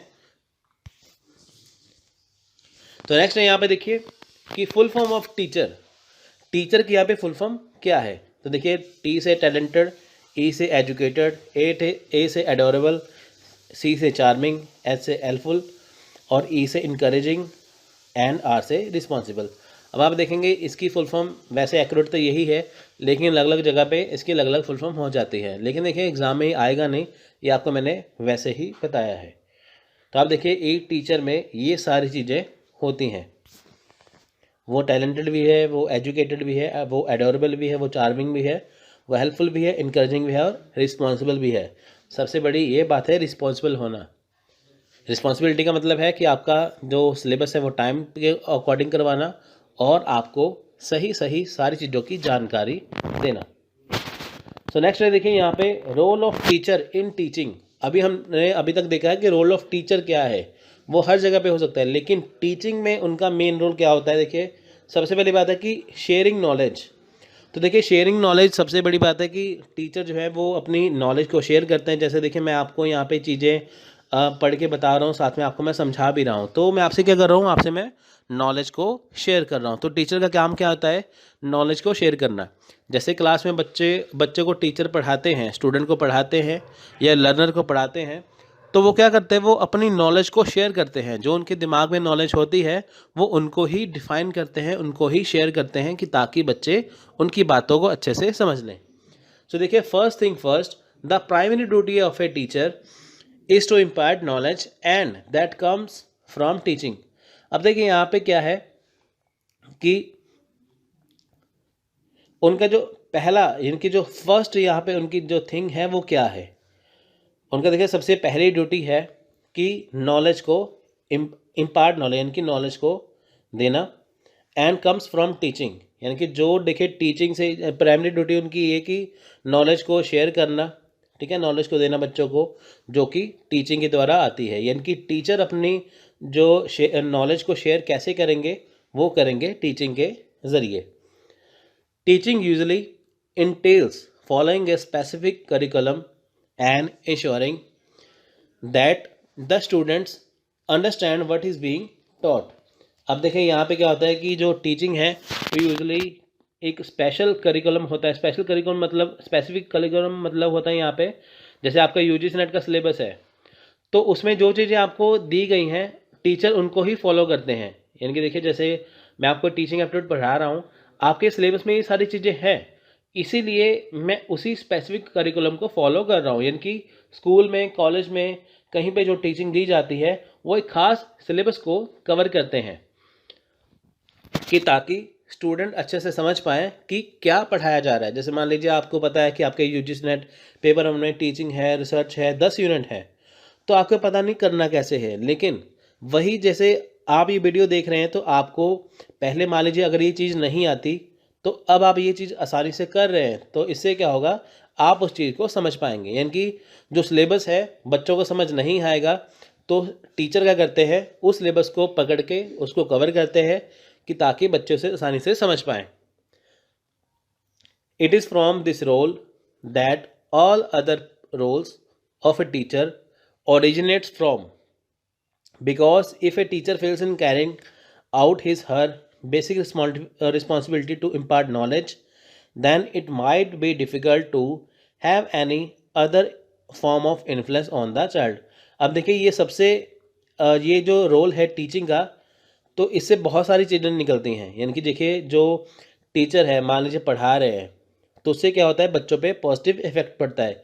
अगर टीचर मान लीजिए कहीं पे फेल हो जाए, अगर वो सही नॉलेज देने में या किसी भी तरीके से जो उसकी रिस्पॉन्सिबिलिटी है टीचर की, अगर वो उसमें फेल हो जाते हैं, तो वो बच्चों पर अपना प्रभाव नहीं डालते या बहुत मुश्किल हो जाता है बच्चों पर प्रभाव डालना। मान लीजिए आपको कोई टीचर पढ़ा रहे हैं, तो आपको पहली ही बार में वो गलत पढ़ा दे, अगली बार में चाहे वो आपको सही पढ़ाएं, लेकिन फिर भी स्टूडेंट के ऊपर वो इतना इन्फ्लुएंस या इतना इफेक्ट नहीं पड़ता। तो इसलिए टीचर को पहले ही सब कुछ देख के चलना पड़ता है। नेक्स्ट है रोल मॉडलिंग। अब देखिए टीचर जो है वो रोल मॉडलिंग भी अपनाते हैं। देखिए बहुत सारे स्टूडेंट हैं टीचर को अपना रोल मॉडल मानते हैं, वो उनके जैसा बनना चाहते हैं। तो देखिए सबसे पहले यहाँ पे जो पॉइंट है वो है, although teachers do not see themselves as role models, the truth is they actually are. देखिए जो टीचर्स हैं वो एक्चुअल में अपने आप को रोल मॉडल नहीं मानते, रोल मॉडल के रूप में नहीं देखते, लेकिन यह ट्रूथ है, यह सच्चाई है कि वो एक्चुअली रोल मॉडल होते हैं। यानी कि बहुत सारे टीचर देखिए ऐसा है कि वो अपने आप को कभी रोल मॉडल मानते नहीं हैं, लेकिन एक्चुअली वो होते हैं। The amount of time students spend with teachers each day और week makes it responsible for them to have a certain level of influence on the student. अब देखिए कि जो स्टूडेंट्स हैं वो अपने टीचर के साथ बहुत सारा जो टाइम जो स्पेंड करते हैं, ठीक है, चाहे वो डेली हो चाहे वो वीकली हो, वो उनके साथ अपना टाइम स्पेंड करते हैं। वो जितना भी टाइम स्पेंड उनके साथ करते हैं, तो उस टाइम पे क्या होता है कि जो टीचर जो है वो स्टूडेंट के ऊपर एक अपना अच्छा इन्फ्लुएंस डालते हैं, अच्छा प्रभाव डालते हैं। यानी कि जितना टाइम स्टूडेंट जो है वो टीचर के साथ बिताते हैं, चाहे वीकली हो चाहे डेली हो, तो उससे क्या होता है कि एक लेवल ऐसा आता है जब स्टूडेंट के ऊपर प्रभाव टीचर का पड़ता है या इन्फ्लुएंस उसके ऊपर पड़ता है। Teachers don't only impart knowledge but they also have the character building as well. अब देखिए टीचर का काम ओनली यहाँ पे नॉलेज को इम्पार्ट करना नहीं है, यानी कि नॉलेज को देना नहीं है, बट एक्चुअली क्या करते हैं वो कैरेक्टर बिल्ड कर रहे हैं सोसाइटी के लिए। कैरेक्टर बिल्ड का मतलब है, जैसे मान लीजिए कि वो बच्चों के साथ में क्या करते हैं, स्टूडेंट को अच्छी अच्छी बातें सिखाते हैं। वो कहते हैं कि हमें सोसाइटी में रहने के लिए एक अच्छा नागरिक बनना चाहिए, एक जो जिम्मेदार जिसे हम सिटीजन कहते हैं वो बनना चाहिए, रिस्पॉन्सिबल सिटीजन बनना चाहिए, ठीक है। तो वो एक जो कैरेक्टर बिल्डिंग करते हैं कि ताकि बच्चे आगे जाके जो वो बनना चाहते हैं वो बन सके, और जो सोसाइटी है वहाँ पे कैसे रह सकते हैं या रहने लायक बन जाए। अब देखिए जो भी चीज़ें हैं नॉलेज के अलावा वो उनको सब कुछ यहाँ पे सिखाते हैं कि ताकि वो जो कंट्री है, जो हमारी जो देश है हमारा, उसकी तरक्की में आगे आ सके। It is now down to the teacher to make this influence positive और नेगेटिव। अब देखिए यहाँ पे क्या है कि जो यहाँ पे जो इन्फ्लुएंस है, यानी कि जो स्टूडेंट के ऊपर जो प्रभाव डालना है, यानी कि वो पॉजिटिव होता है या नेगेटिव होता है, ये टीचर के ऊपर डिपेंड है। यानी कि टीचर के ऊपर डिपेंड होता है कि वो बच्चों के ऊपर अपना पॉजिटिव इफेक्ट डाले या नेगेटिव इफेक्ट डाले। Being a teacher goes beyond just teaching according to this curriculum, it is about grooming in the child. अब देखिए यहाँ पे क्या है कि टीचर होने के लिए, देखिए जैसे कोई टीचर है तो वो टीचर क्या करते हैं, करिकुलम को पकड़ के उसके अनुसार क्या करते हैं, आगे बच्चों को पढ़ाते जाते हैं। यानी कि जो सिलेबस है उनको दिया गया टीचर को, वो उनको आगे पढ़ाते जाते हैं कि ताकि बच्चों का जो सिलेबस भी ख़त्म हो जाए और बच्चों को जो सिलेबस है वो आ भी जाए। यानी कि बच्चों का सिलेबस ख़त्म करने के लिए टीचर उसी सिलेबस को कंटिन्यू रखते हैं। जैसे ये देखिए अभी हमने क्लास स्टार्ट किया, ये हम जून तक चलाएंगे कि ताकि आपका पूरा सिलेबस भी हो जाए, आपकी पूरी प्रैक्टिस भी हो जाए। सो नेक्स्ट है यहाँ पे देखिए some important role of teacher in teaching. अब देखिए कुछ और एक्स्ट्रा रोल है टीचर के जो वो टीचिंग में निभाते हैं, जैसे ऑर्डर को मेंटेन ऑर्डर, मेंटेन ऑर्डर का यहाँ पे देखिए सिंपल सा ये मतलब होता है कि जो उनको ऑर्डर जहाँ पे वो काम करते हैं या जहाँ पे वो पढ़ाते हैं, तो वो जो जो चीज़ें उनको बताई गई होती है वो उनको फॉलो करते हैं। हार्ड वर्किंग, अब देखिए टीचर हार्ड वर्किंग होते हैं। आपको मान लीजिए जैसे मैं एक चीज़ पढ़ा रहा हूँ, ये वाली, इसको तैयार करने के लिए बहुत टाइम लगता है। तो जैसे कॉलेज में या स्कूल में या कहीं पे भी टीचर आपको पढ़ाते हैं तो उनको खुद अपनी अच्छे से तैयारी करनी होती है। वो हार्ड वर्किंग बहुत होते हैं। वो इस तरह से करते हैं कि ताकि कहीं पे कुछ भी कमी ना रह जाए। मोटिवेट स्टूडेंट, अब देखिए वो स्टूडेंट को क्या करते हैं, मोटिवेट करते हैं, प्रेरित करते हैं कि ताकि वो आगे बढ़ सकें। अब देखिए मोटिवेट क्या है कि जैसे मान लीजिए इस बार जो रिज़ल्ट आया है तो उसमें क्या है कि बहुत सारे जैसे स्टूडेंट हैं वो क्वालिफाई नहीं हो पाए, तो कुछ स्टूडेंट का मोराल डाउन हो जाता है जिससे वो बोलते हैं कि अब हम एग्ज़ाम नहीं देंगे क्योंकि हमारे बस की बात नहीं है। लेकिन टीचर कहते हैं, उनको मोटिवेट करते हैं कि नहीं, आप फिर से एग्ज़ाम दीजिए तो आपका एग्ज़ाम क्वालिफाई हो जाएगा। तो बहुत सारी मोटिवेशन के तरीके हैं, वो आपको एग्जांपल दे देंगे कि देखिए इन्होंने पहली बार में किया, इन्होंने 5-6 बार एग्ज़ाम दे के क्वालिफाई किया, अगर वो कर सकते हैं तो आप भी कर सकते हैं। तो ये है मोटिवेट स्टूडेंट। उनको फेयर एंड इम्पार्शियल, अब देखिए जो टीचर है वो फेयर और इम्पार्शियल होते हैं, यानी कि वो किसी से पार्शलिटी नहीं करते, भेदभाव नहीं करते। नेक्स्ट है प्रॉम्प्टली। प्रॉम्प्टली का मतलब यहाँ पे होता है इमीडिएटली, जिसे इंस्टेंटली भी बोलते हैं, एट वंस भी बोलते हैं। तो जिसका हिंदी में मतलब होता है तत्काल या तुरंत। तो यहाँ पे टीचर क्या है, वो तैयार रहते हैं हमेशा हर एक चीज़ के लिए। वो इंस्टेंटली अगर आप उनसे कोई क्वेश्चन पूछेंगे तो आपको उसका इमीडिएटली या इंस्टेंटली या प्रॉम्प्टली आपको उसका जवाब वो दे देंगे। विलिंग टू एक्सपेरिमेंट, अब देखिए विलिंग टू एक्सपेरिमेंट का यहाँ पे सिंपल सा ये मतलब है कि वो हमेशा ही एक्सपेरिमेंट करने के लिए तैयार है। जैसे मान लीजिए कि आपको वो मैथ्स पढ़ा रहे हैं, अगर देखिए कि बहुत ज़्यादा टफ सवाल है तो वो उसे आपको आसानी से पढ़ा देंगे। वो आसान करने के लिए कोई ना कोई तरीका खोज लेंगे। या दूसरी बात ये है कि आपको वो ट्रिक्स से करवाएंगे, वो ट्रिक्स आसानी से बना लेते हैं। इसे बोलते हैं विलिंग टू एक्सपेरिमेंट। नेक्स्ट है फ्लेक्सिबल। फ्लेक्सिबल क्या है कि वो आपकी हर एक बात को जान लेते हैं, हर एक चीज़ को। जैसे फ्लेक्सिबल होता है ना, जैसे मान लीजिए कि चैप्टर बहुत बड़ा है लेकिन आपको वो समझ नहीं आ रहा, वो आपको बता देंगे कि आप ऐसा करिए, यहाँ पे आप सिंपल सिंपल चीज़ को, आपको इंपॉर्टेंट चीज़ को वो टिक कर देंगे कि आपको यही पढ़ना है। यानी कि आपकी वो हर बात को अच्छे से समझ लेते हैं, वो मान लेते हैं। नेक्स्ट है रियरली एंग्री, वो कभी कभी गुस्सा भी करते हैं। देखिए ये ज़रूरी भी है। तो अगर आप अच्छे से नहीं पढ़ेंगे तो आप पे वो गुस्सा भी हो जाएंगे, वो रेयरली गुस्सा होते हैं। नेवर इंसल्ट स्टूडेंट, अब देखिए वो छात्रों की या स्टूडेंट की कभी भी इंसल्ट नहीं करते। रिलायबल, रिलायबल होता है कि विश्वसनीय, जैसे हिंदी में कहते हैं, यानी कि जो वो चीज़ आपको बताते हैं बच्चों का विश्वास होता है, एक ट्रस्ट बन जाता है कि हाँ हमें जो चीज़ टीचर पढ़ा रहे हैं वही चीज़ सही है, वही चीज़ एक्यूरेट है। मेक लेसन इंटरेस्टिंग, अब देखिए वो लेसन को इंटरेस्टिंग बनाएंगे। जैसे मान लीजिए हिस्ट्री का लेक्चर है, आपको बोरिंग लगता है, लेकिन आपको वो कहानी के रूप में, स्टोरी के रूप में समझाएंगे तो आपको वो आसान लगेगा। मैथ्स के सवाल है वो आपको ट्रिक से कराएंगे, आपको आसान लगेंगे। कोई भी ऐसी चीज़ है जिसमें आपका इंटरेस्ट नहीं है लेकिन वो आपको ऐसी चीज़ से करवाएंगे, इस ट्रिक से करवाएंगे कि आपको वो आसान लगने लगेगी। Stretch is the bright student, अब देखिए जो ब्राइट स्टूडेंट है उससे क्या करते हैं, वो स्ट्रेच करते हैं। इनकी जो बढ़िया स्टूडेंट है वो उनकी और ज़्यादा हेल्प करते हैं कि ताकि वो आगे और बढ़ जाए। रोल मॉडलिंग, अब देखिए ये सबसे बड़ी बात है कि टीचर रोल मॉडलिंग करते ही हैं। हमने इसको एक्सप्लेन किया है पिछले पॉइंट में कि वो रोल मॉडल होते हैं। सब बच्चे देखिए कि उनके जैसा बनना चाहते हैं। देखिए मान लीजिए क्लास में 50 स्टूडेंट है, 50 स्टूडेंट है, लेकिन 5 तो उनके जैसा बनना चाहेंगे, उनका स्टाइल कॉपी करते हैं वो। गुड कम्युनिकेशन स्किल, अब देखिए गुड कम्युनिकेशन स्किल है। गुड कम्युनिकेशन क्या होता है, कम्युनिकेशन हमेशा ही दो तरफ होता है। जैसे मान लीजिए एक तरफ बच्चे बैठे हैं, स्टूडेंट बैठे हैं क्लास में, दूसरी तरफ टीचर है।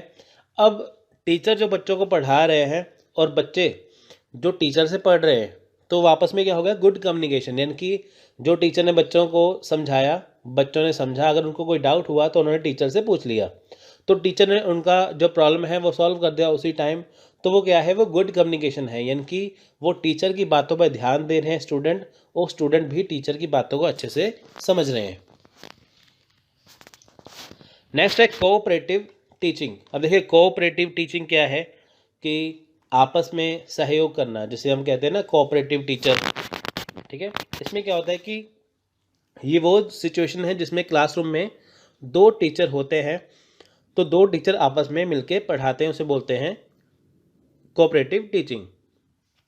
अब देखिए क्लासरूम में होती है ये, एक पढ़ाते हैं, एक उन्हें असिस्ट करते हैं, एक पढ़ाते हैं, एक ऑब्जर्व करते हैं वो कैसे पढ़ा रहे हैं। स्टेशन टीचिंग का यहाँ पे सिंपल से मतलब होता है कि बच्चों को यहाँ पे ग्रुप बना दिया जाता है, और जैसे मान लीजिए 5-6 बच्चों को ग्रुप बना दिया, तो वो उनको एक्टिविटी दी जाती है करने के लिए, तो टीचर उनके ऊपर नज़र रखते हैं कि वो क्या कर रहे हैं। तो स्टेशन टीचिंग भी इसके अंदर आता है। अल्टरनेटिव टीचिंग भी इसके अंदर आता है। जैसे मान लीजिए कि बच्चों को कोई चीज़ समझ नहीं आ रही, उन्होंने कोई टास्क दे दिया टीचर ने, तो वो उसको देखते हैं कि वो बच्चे अच्छे से कर पा रहे हैं कि नहीं। अगर वो नहीं कर पाते फिर वो उस टास्क को बदल देते हैं या उसका तरीका बदल देते हैं। तो ये होती है कोऑपरेटिव टीचिंग, ये अंदर आती है। सो मैक्रो टीचिंग, टीम टीचिंग और साथ में क्वेश्चन आंसर टेक्निक, ये सब कुछ आज हम इसमें डिस्कस करेंगे। तो देखिए माइक्रो टीचिंग होती क्या है, तो माइक्रो टीचिंग कहाँ पे दी जाती है। देखिए ये माइक्रो टीचिंग है क्या। Micro teaching is a teacher training and faculty development technique whereby the teacher reviews a recording of teaching session in order to get constructive feedback from peers and all students about what has worked and what improvements can be made to their teaching technique। अब simple सा ये मतलब समझिए कि micro teaching कहाँ पे use होती है। देखिए माइक्रो टीचिंग वहाँ पे यूज़ होती है कि मान लीजिए, मैं आपको एग्जांपल देता हूँ, मान लीजिए कि आपने यूजीसी नेट क्वालिफाई कर लिया, अब आपको टीचर लगना है कहीं पे, तो आपको ट्रेंड करने के लिए माइक्रो टीचिंग का इस्तेमाल किया जाता है। होता क्या है, मान लीजिए कि माइक्रो टीचिंग में होता क्या है कि जैसे टीचर्स का एक ग्रुप होता है, ठीक है, टीचर्स का एक ग्रुप होता है। ग्रुप में क्या होता है कि जैसे एक टीचर को कुछ टाइम मिलता है पढ़ाने के लिए, जैसे 10 मिनट मिलते हैं या 5 मिनट मिलते हैं पढ़ाने के लिए, वो एक टॉपिक को सिलेक्ट करते हैं, तो वो टॉपिक को एक टीचर पढ़ाते हैं। तो बाकी के जो उनके टीचर होते हैं वो पीर्स टीचर, यानी कि जो उनके जो फ्रेंड्स वगैरह होते हैं, जो जिन्होंने टीचर बनना है, वो उनका लेक्चर बैठ के सुनते हैं। यानी कि जैसे मान लीजिए 10 टीचर हैं, तो उन्होंने अभी टीचर बनना है लेकिन वो टीचर बने नहीं हैं। उनमें से एक टीचर क्या होगा कि वो ना एक टॉपिक को लेके उनको पढ़ाएंगे तो बाकी जो टीचर होंगे ना, बाकी टीचर क्या करेंगे कि उनका लेक्चर ध्यान से सुनेंगे जैसे बच्चे सुनते हैं। तो उसके बाद वे उनमें कुछ, अगर जैसे उसने लेक्चर दिया टीचर ने, तो बाकी जो सहयोगी टीचर हैं, उनके पीर्स हैं, तो वो उनकी गलतियां निकालेंगे या उनमें इम्प्रूवमेंट करने की बताएंगे कि आपने यहाँ पे ये गलती की है तो आपको ऐसे। यानी कि सिंपल से मतलब है कि माइक्रो टीचिंग वो टेक्निक है जो अभी टीचर बने नहीं हैं, उनको टीचर बनाना है, उनको ट्रेंड करना है, इसलिए माइक्रो टीचिंग का इस्तेमाल होता है। ये यूज़ यही होता है कि फैकल्टी डेवलपमेंट के लिए यहाँ पे शॉर्ट टॉपिक्स जो है वो टीचर करवाते हैं, अगर उनमें कुछ गलती हो तो उनमें वो सुधार करते हैं। यानी कि वो टीचर जो भी बने नहीं हैं, जिन्होंने बनना है, माइक्रो टीचिंग उनके लिए इस्तेमाल होती है। देखिए the term micro teaching was first coined by dwight Allen of Stanford university in 1963। तो देखिए ये लेटेस्ट टेक्निक है।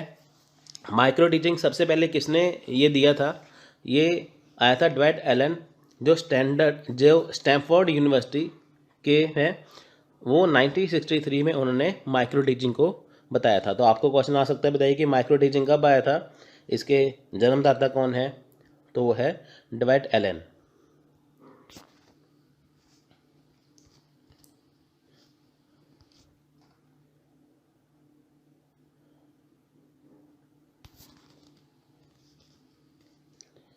तो देखिए यहाँ पे हम एक और बात यहाँ पे करते हैं कि माइक्रो टीचिंग में देखिए सबसे बड़ी बात है क्या।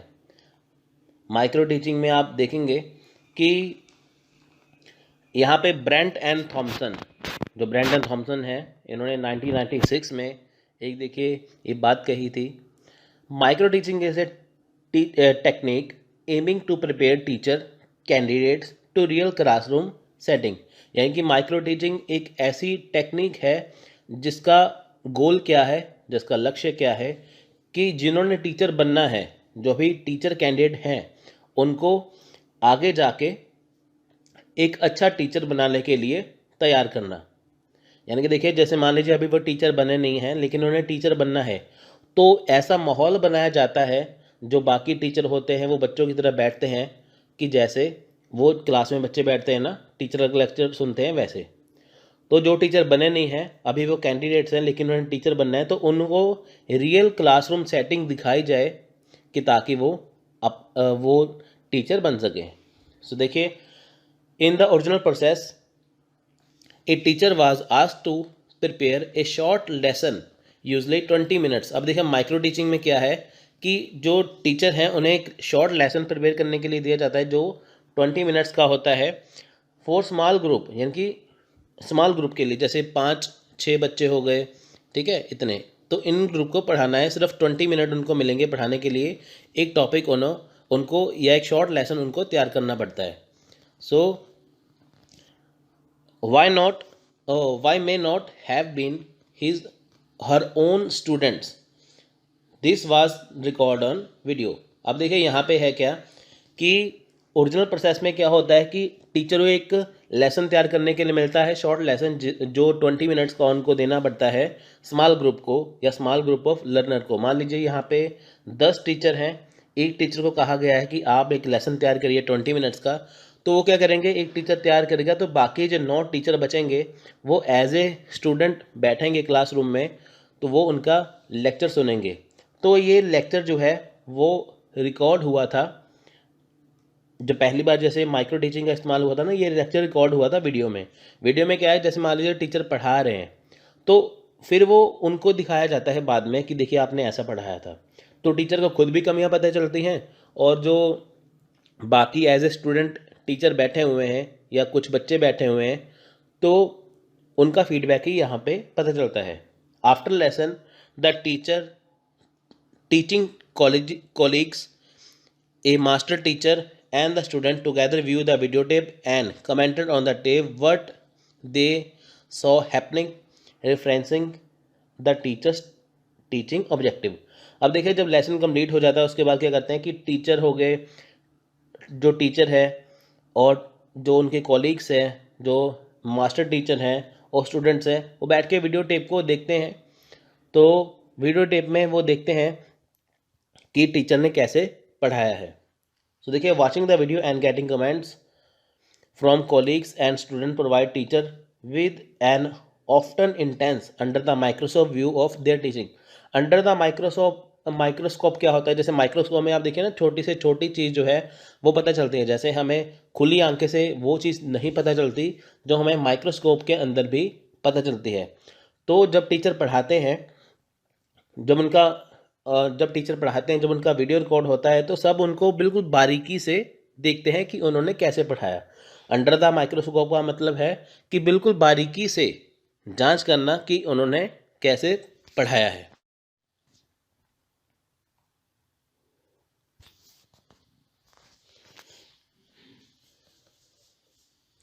तो देखिए ये क्या है कि it is a new development in the field of teaching. अब देखिए ये है क्या, ये न्यू डेवलपमेंट है टीचिंग की फील्ड में, यानी कि एक नया तरीका खोजा गया है कि टीचर को ट्रेन करने के लिए। माइक्रो टीचिंग सिर्फ टीचर को ट्रेन करने के लिए ही होती है कि ताकि उनकी कमियां पता चल सकें।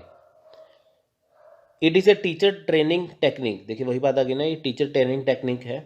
It focus on developing teaching skill. अब देखिए ये किसके ऊपर फोकस करता है, टीचिंग स्किल को डेवलपिंग करने के लिए। यानी कि जो मान लीजिए टीचर अभी बने नहीं है, जैसे मान लीजिए आपने यूजीसी नेट क्वालिफाई किया, आपको पढ़ाना नहीं आता लेकिन आपको फिर भी जॉब करनी है टीचर की, तो डायरेक्ट तो आप जा नहीं सकते क्योंकि आप में स्किल नहीं है। उसके लिए क्या करना होगा कि आपको पहले माइक्रो टीचिंग दी जाएगी, उसमें आपका टीचिंग स्किल देखा जाएगा किस लेवल का है, फिर उसे इंक्रीज़ किया जाएगा।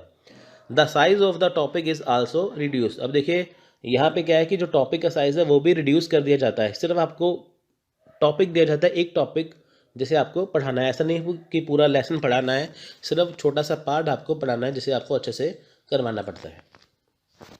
सो देखिए स्टेप्स क्या है माइक्रो टीचिंग के, पहले है प्लान, फिर है टीच, फिर है फीडबैक, फिर है रीप्लान, रीटीच, रीफीडबैक। देखिए इसमें क्या है, पहले प्लानिंग करते हैं कि क्या चीज़ पढ़ानी है, फिर उसे टीच करते हैं कि जो चीज़ आपने प्रिपेयर, जैसे मान लीजिए एक टीचर को चीज़ यदि करने के लिए लेसन उसने प्लान बनाया कि मैं ये पढ़ाऊँगा, उसके बाद उसने वो चीज़ पढ़ाई है क्लास में, उसके बाद क्या होता है फीडबैक। तो बच्चों का फीडबैक कैसा रहा, पीयर्स का फीडबैक कैसा रहा कि टीचर ने कैसे पढ़ाया। जैसे मान लीजिए क्लास में जाने से पहले उसने प्लानिंग की कि मैं ये पढ़ाऊँगा, फिर पढ़ाया, फिर बच्चों का फीडबैक आया कि टीचर ने अच्छा पढ़ाया कि बुरा पढ़ाया। अगर मान लीजिए कि अच्छा पढ़ाया तब भी उसे रीप्लान करना पड़ता है, बुरा पढ़ाया तब भी रीप्लान करना पड़ता है कि ताकि जो टीचिंग का स्किल है वो और ज़्यादा बढ़िया हो सके। फिर ही टीच करते हैं, फिर ही फीडबैक करते हैं, यानी कि ये प्रोसेस चलता रहता है कि ताकि जो टीचर की ट्रेनिंग है वह बहुत ज़्यादा अच्छी हो जाए और वो अपने स्किल को इतना डेवलप कर ले कि ताकि वो आगे जाकर जब टीचर बने तो उनमें कोई भी कमी ना रहे। सो नेक्स्ट हम बात करेंगे मैक्रो टीचिंग के बारे में। देखिए मैक्रो टीचिंग क्या है यहाँ पे कि देखिए the term macro comes from Greek macros meaning long और लार्ज। अब देखिए यहाँ पे क्या है कि जो मैक्रो जो शब्द है, ठीक है, वो जो मैक्रो शब्द है वो कहाँ से लिया गया है, वो लिया गया है मैक्रोस से, जिसका मीनिंग है लॉन्ग या लार्ज। देखिए ये ग्रीक शब्द है मैक्रोस, तो यानी कि लॉन्ग या large. Macro teaching occurs when a teacher provide instruction to the entire class at one time for an extended period of time usually longer than 10 minutes। अब देखिए जैसे हमने किया था कि माइक्रो टीचिंग में 20 मिनट्स मिलते हैं, लेकिन मैक्रो टीचिंग में क्या है 10 मिनट्स मिलते हैं क्लास को पढ़ाने के लिए। तो देखिए मैक्रो टीचिंग में क्या है कि जब एक टीचर, ठीक है, जब एक टीचर इंस्ट्रक्शन देता है क्लास को कि कैसे कैसे करना है, क्या करना है, तो वो 10 मिनट होता है, यानी कि क्लास को 10 मिनट के लिए संभालना पड़ता है, उसे कहते हैं मैक्रो टीचिंग। आप जैसे जानते हैं कि मैक्रो टीचिंग का मतलब यहाँ से सिंपल, जैसे माइक्रो है सूक्ष्म, जैसे माइक्रो छोटा होता है वैसे ही मैक्रो होता है जो जैसे माइक्रो टीचिंग जो होती है वो थोड़ा सा बिग होता है, लार्ज होता है। सो देखिए इसमें क्या है कि जैसे मान लीजिए कि 10 मिनट है किसी टीचर को मिले हैं, तो वो 10 मिनट के अंदर क्या करते हैं कि अपनी पूरी क्लास को, जैसे जिसको उनको क्लास जो टाइम दिया उसको संभालने का टाइम दिया जाता है कि आप इनको क्लास को कैसे संभालेंगे। तो पूरी क्लास को इंस्ट्रक्शन देते हैं 10 मिनट में कि हम ये करेंगे, हम ऐसे करेंगे, हम ऐसे ऐसे करेंगे। तो इसमें क्या है कि यहाँ पे टीचर 10 मिनट के लिए पढ़ाते हैं क्लास को। जैसे माइक्रो टीचिंग में क्या है कि 20 मिनट्स मिलते थे लेसन प्लान करने के लिए, तो यहाँ पे क्या है आपको 10 मिनट मिलेंगे, 10 मिनट आपको कंटिन्यूसली यहाँ पे पढ़ाना पड़ता है, उसे बोलते हैं मैक्रो टीचिंग। अब देखिए यहाँ पे सिंपल सा हम इसका मतलब समझे तो यहाँ पे हम देख लेते हैं एक बार। देखिए यहाँ पे क्या है, macro teaching occurs when a teacher provide instruction to entire class, ठीक है, ये तो हो गया। Macro teaching is often done in lecture format and may be used to introduce a new concept such as adding or practice a new skill। अब देखिए यहाँ पे क्या है कि मैक्रो टीचिंग में एक लेक्चर देना होता है, लेक्चर फॉर्मेट होता है, लेक्चर देना होता है जिसमें वो न्यू कंसेप्ट को ऐड करते हैं। जैसे मान लीजिए कि वो 10 मिनट के लिए किसी लेक्चर को पढ़ाएंगे जो कि बिल्कुल न्यू कंसेप्ट पे बेस होगा, वो अपने तरीके से पढ़ाएंगे। जैसे मान लीजिए उन्होंने बुक से तैयार किया है, कहीं से भी तैयार किया है, लेकिन वो उसमें काफ़ी कुछ नया जोड़ देंगे जिससे क्या होगा कि सुनने वाले को भी इंटरेस्ट पैदा हो जाएगा, यानी कि नया कॉन्सेप्ट है, नए तरीके से वो उन्हें पढ़ाएंगे। Micro and macro teaching come into play as well because they help dictate what a teacher teach। अब देखिए माइक्रो एंड मैक्रो टीचिंग ये क्यों इस्तेमाल होती है कि ताकि जो टीचर है, ठीक है, ताकि जो टीचर है वो अच्छे से समझा पाए स्टूडेंट को। How the teacher provide the instructions and who is include in each classroom activity. अब देखिए यहाँ पे क्या है कि जो टीचर है, ठीक है, जो टीचर है तो उनको ये देखना होता है, इंस्ट्रक्शन देखनी पड़ती है, ठीक है, टीचर को यहाँ पे इंस्ट्रक्शन देनी पड़ती है कि क्लासरूम एक्टिविटी में कौन कौन शामिल है। यानी कि देखिए यहाँ पे ये देखना होता है कि जो टीचर को जो काम दिया गया है पढ़ाने के लिए, क्लास को संभालने के लिए, तो उसमें उस एक्टिविटी में कौन कौन होता है। तो ये सारी चीज़ें इसमें मैक्रो टीचिंग में आती है। Group of instruction work purposefully, regularly and cooperatively to help group of students to any age learn। अब देखिए यहाँ पे क्या है, टीम टीचिंग क्या है। टीम टीचिंग में क्या होता है कि ये एक ऐसा ग्रुप, इसमें टीम टीचिंग में एक ग्रुप होता है जिसमें क्या है कि इंस्ट्रक्टर वर्क होता है, ठीक है, वो कोऑपरेटिव तरीके से पढ़ाते हैं। इनकी टीम में इनकी जैसे 2 टीचर हैं, यहाँ पे जैसे लिखा है स्पेशल एजुकेटर है और जनरल एजुकेटर है। तो यहाँ पे टीम टीचिंग के तौर पे पढ़ाया जाता है। यानी कि देखिए यहाँ पे क्या है कि जो वर्क है वो किस में होता है, वो ग्रुप में होता है। इनकी जहाँ पे एक टीचर नहीं है, यहाँ पे क्लास में अब 2 टीचर हैं पढ़ाने के लिए, ठीक है, तो होती है वो टीम टीचिंग। देखिए, teacher together set goals for a course, design syllabus, prepare individual lesson plans, teach student and evaluate the result. अब देखिए यहाँ पे क्या है कि जो टीचर्स हैं, जो टीम में टीचर मान लीजिए 2 टीचर हैं, वो आपस में क्या करेंगे कि एक कोर्स को सेट करेंगे, ठीक है। कोर्स जो है उसको देखेंगे कि हमें ये काम करना है, उसका अकॉर्डिंग वो सिलेबस डिज़ाइन करेंगे कि हमें ये इसमें पढ़ाना है, फिर लेसन प्लानिंग करेंगे, फिर बच्चों को पढ़ाएंगे। यानी कि वो टीम में वर्क करते हैं। यहाँ पे देखिए 2 से 5 टीचर भी हो सकते हैं एक क्लास में। वो पहले देखेंगे हमें क्या पढ़ाना है, उसकी प्लानिंग करेंगे, तो फिर वो बच्चों को पढ़ाएंगे। तो होती है टीम टीचिंग। यानी कि अगर एक क्लास में एक टीचर है वो इंडिविजुअल टीचिंग है, 2 या 5 टीचर है वो क्या है, टीम टीचिंग होती है। यानी कि एक से ज़्यादा टीचर का बच्चों को क्लास में पढ़ाना टीम टीचिंग होता है। तो देखिए यहाँ पे लिखा है सिंपल सा कि it is a group of teacher working as a team and teaching. देखिए यहाँ पे क्या है कि ये ग्रुप ऑफ टीचर्स है, टीचर्स का एक ग्रुप है जो बच्चों को पढ़ाते हैं टीम की तरह। इसमें 2 या 5 टीचर, 2 से 5 टीचर हो सकते हैं, ठीक है, 2 या 5 टीचर हो सकते हैं, वो सेम ग्रुप को पढ़ाएंगे। यानी कि एक ग्रुप है, जैसे मान लीजिए 10 बच्चे 20 बच्चे क्लास में, तो उनको 5 टीचर या 2 टीचर आपस में वो पढ़ाएंगे। The different type of teaching में इंक्लूड टीचिंग एक same group at same time, share teacher teaching as per the area of expertise.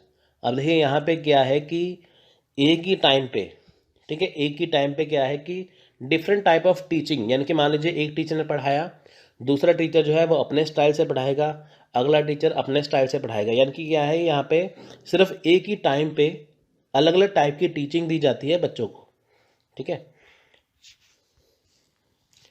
So next है यहाँ पे देखिए question answer technique in teaching. अब देखिए टीचिंग में क्या है कि क्वेश्चन आंसर टेक्निक काम आती है। तो देखिए ये क्यों काम आती है, इसका पर्पस क्या है, हम देख लेते हैं एक बार। देखिए पार्कर ने ये कहा था, questioning is the key to all educate activities. यानी कि जो क्वेश्चनिंग है एक की है, एक चाबी है सभी एजुकेटेड एक्टिविटीज़ के लिए। देखिए आपने मान लीजिए चीज़ पढ़ ली है, आपने सब कुछ पढ़ लिया, लेकिन आपको वो चीज़ कितनी आई है ये कैसे जानेंगे, वो क्वेश्चन से जानेंगे ना। जैसे मान लीजिए आपने यूजीसी नेट की तैयारी कर लिया, आपको पता चल गया कि हमें तैयारी हमारी हो चुकी है, लेकिन जब आपका एग्ज़ाम होता है कुछ बच्चे क्वालिफाई कर ही नहीं पाते, तो वो कैसे कह सकते हैं उन्होंने तैयारी कर ली है। यानी कि जब तक आपने जो चीज़ तैयार की है, जब तक आप उसका क्वेश्चन नहीं करेंगे, तब तक आपको ये पता नहीं चल पाएगा कि आपने उस चीज़ को कर लिया है या नहीं। सिर्फ यानी कि क्वेश्चन आंसर टेक्निक वही टेक्निक है जानने के लिए जो आपने चीज़ तैयार की है वो आपने कितनी अच्छे से तैयार की है। तो देखिए क्वेश्चन का पर्पस क्या है, टू टेस्ट द नॉलेज, आपकी नॉलेज टेस्ट करने के लिए। जैसे मान लीजिए आप कहते हैं कि मेरे को ये सारी चीज़ें आती हैं, लेकिन जब आपसे क्वेश्चन पूछा जाए आपको उसका आंसर नहीं आता, तो इससे पता चल जाता है कि आपने वो चीज़ तैयार नहीं की है। टू अप्लाई नॉलेज, नॉलेज को अप्लाई करने के लिए, जब आप नॉलेज को लागू करते हैं। टू लोकेट द डिफ़िकल्टी, आपको डिफ़िकल्टी, जैसे डिफ़िकल्टी का पता लगना, ठीक है। जैसे मान लीजिए कि कोई बहुत, जैसे मान लीजिए आप कहते हैं डाटा इंटरप्रिटेशन मैंने कर लिया, तो आपको किस चीज़ पे दिक्कत आ रही है, कहाँ पे प्रॉब्लम आ रही है, तो उसको भी जानना ज़रूरी है। वो क्वेश्चन आंसर से आएगा। जैसे आपको मान लीजिए डाटा इंटरप्रिटेशन का क्वेश्चन डाला, तो क्वेश्चन का लेवल हाई था लेकिन आपको आया नहीं, तो आपको डिफ़िकल्टी आ गई ना वहाँ पे। इसलिए टू इंक्रीज सेल्फ कॉन्फिडेंस, देखिए सेल्फ कॉन्फिडेंस को इंक्रीज़ करने के लिए, यानी कि आपका आत्मविश्वास बढ़ाने के लिए, आपने कह दिया कि आपको यूजीसी नेट पेपर 1 सारा आ गया, आप कहीं से भी क्वेश्चन पूछ लो मेरे को आ जाएगा, है ना। तो जब आप मान लीजिए आपको क्वेश्चन डाले, आपने वो सही कर दिए, तो आपको अपने अंदर से एहसास होगा कि हाँ, अगर मैं एक क्वेश्चन सही कर सकता हूँ तो मैं यूजीसी नेट भी क्वालिफाई कर सकता हूँ। तो ये सेल्फ कॉन्फिडेंस आपका इंक्रीज हो जाता है इससे। To secure active participation of student, अब देखिए यहाँ पे क्या है, एक्टिव पार्टिसिपेटिव ऑफ स्टूडेंट। तो देखिए स्टूडेंट्स जो है वो पढ़ते तो हैं, लेकिन क्वेश्चन आंसर से डरते हैं। लेकिन अब उनको पार्टिसिपेशन के लिए क्वेश्चन आंसर टेक्निक को अपनाया जाता है। अब देखिए यूजी नेट एग्ज़ाम देने जाते हैं, 5-6 लाख हर बार बच्चे एग्ज़ाम देने जाते हैं, वो पार्टिसिपेट करते हैं ना, इसलिए। टू अराउज मोटिवेशन, अब देखिए मोटिवेशन को जगाने के लिए, ठीक है। मान लीजिए कि आपको कोई लेसन आपने कहा मेरे को याद होगा, टीचिंग एप्टीट्यूड पूरा आ गया। अब देखिए मान लीजिए कि आपको उसका क्वेश्चन पूछा, आपको उसका आंसर नहीं आया, तो होता क्या है कि जब आपको उसका आंसर नहीं आया, आपका मोरल डाउन हो जाता है। तो टीचर आपसे ये कहेंगे कि देखिए अगर ऐसे ही क्वेश्चन एग्ज़ाम में आए तो उसे कैसे कर पाएंगे। तो अगर आपको एग्ज़ाम में अच्छा परफॉर्म करना है तो आपको लेसन अच्छे से तैयार करना पड़ेगा। तो उससे आप मोटिवेट होते हैं और अच्छे से तैयार करते हैं और एग्ज़ाम को क्वालिफाई कर लेते हैं। तो ये है क्वेश्चन आंसर टेक्निक। तो नेक्स्ट है यहाँ पे देखिए हमारा गोल्डन टिप्स।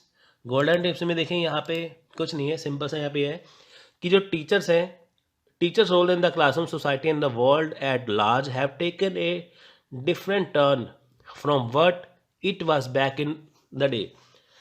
अब देखिए टीचर्स जो रोल है, जो टीचर का क्लासरूम में जो रोल होता है, सोसाइटी में, वर्ल्ड में जो रोल है टीचर का, वो डिफरेंट टर्न ले चुका है आज के टाइम में। देखिए आज के टाइम में क्या है कि टीचर को सिर्फ करिकुलम को फॉलो नहीं करना, यानी कि पहले क्या देखिए टीचर का बेसिक काम क्या है, पढ़ाना।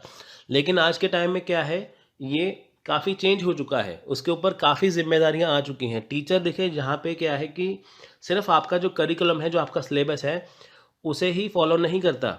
उसे फॉलो करने के साथ साथ क्या करता है, आपको वो इंस्ट्रक्शन भी देता है कि कैसे पढ़ना है, हमें कैसे चलना है, कैसे क्वेश्चन आएंगे, सब कुछ आपको यहाँ पे वो करवाते हैं।